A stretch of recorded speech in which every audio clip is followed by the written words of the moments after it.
I feel like I'm losing my mind. Is everybody in the world blind?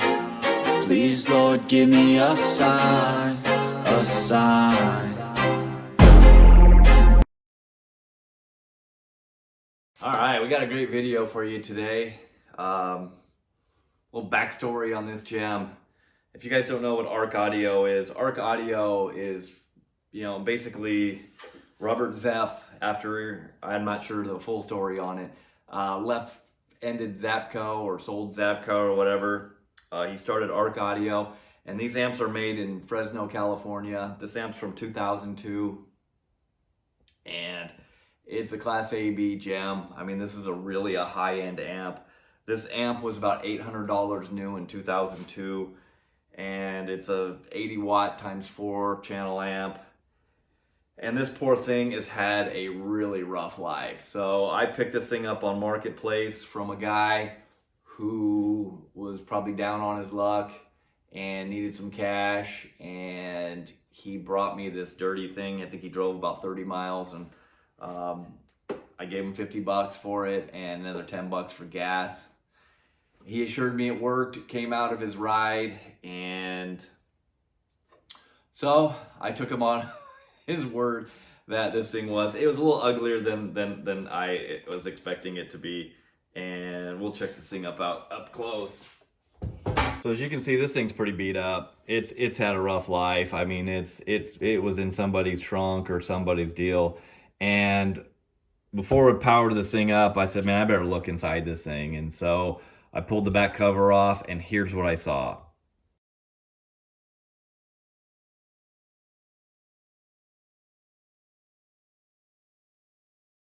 Can you believe that? And one of the things that I did not take a picture of was on the back side of this amp, it has a cooling fan that draws air into the amp. That's probably why it was so dirty.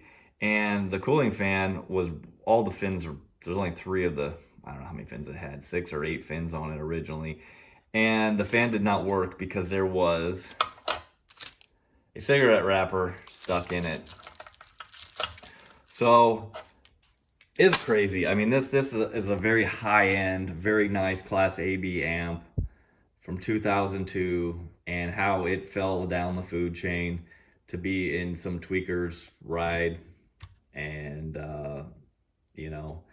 so anyways, we hope it works. We cleaned it. All the switches here on the sides, they were all kind of frozen and mucked up and really hard to move, so we put a little bit of Deoxit D5 in there. Does the trick every time. It's amazing. So anyways, we got this thing all cleaned up, replaced the cooling fan on the back, and we're gonna stick this thing on the dyno and the bench and test it out, and like, I hope it works. But I mean, this thing's a beauty. I mean, it's beat, but it's nice. I mean, this is really just, it's a quality amp, So anyways, let's hook it up. Let's hope for the best. All right, so we've got the ARC Audio on the test bench, and we're gonna play some music, and we're not gonna play any duty-free music. I'm gonna do a short clip so I don't get tagged on this shit, but I really want you guys to hear how nice this thing sounds. This thing sounds fantastic.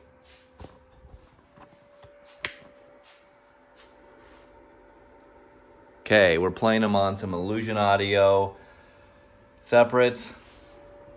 Subwoofer is an Alpine Type R, and the beat up ARC Audio amp, Left for Dead.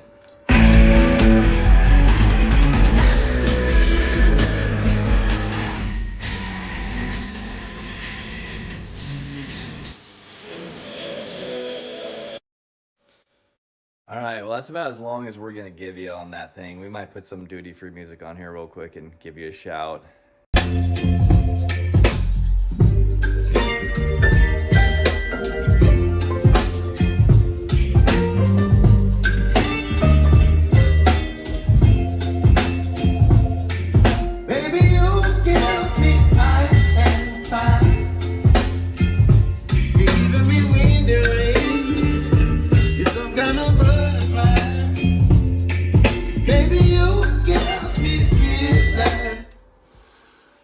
You know, this thing sounds amazing. The only thing that is a bit of a drawback on it is that cooling fan.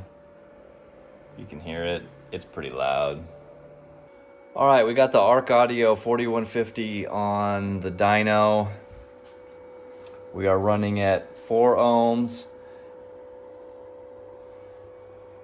13.5 volts, and you can actually see how many amps we're gonna run. I'll see. I don't know if I'm gonna be able to get this all in the same shot, but we'll try to see what we can do about that. So anyways, 4 ohms, stereo. See what we got here. Up to clipping.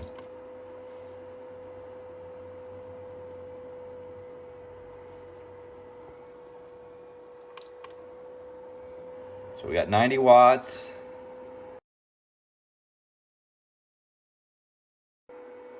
All right, here we go. We're gonna do 4 ohms bridged.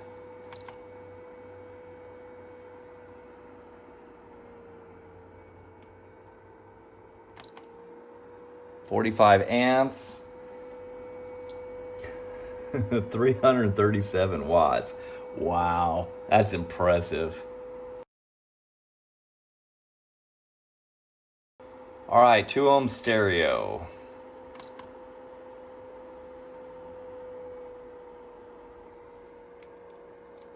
$35 amps. 159 watts. Not bad, not bad at all.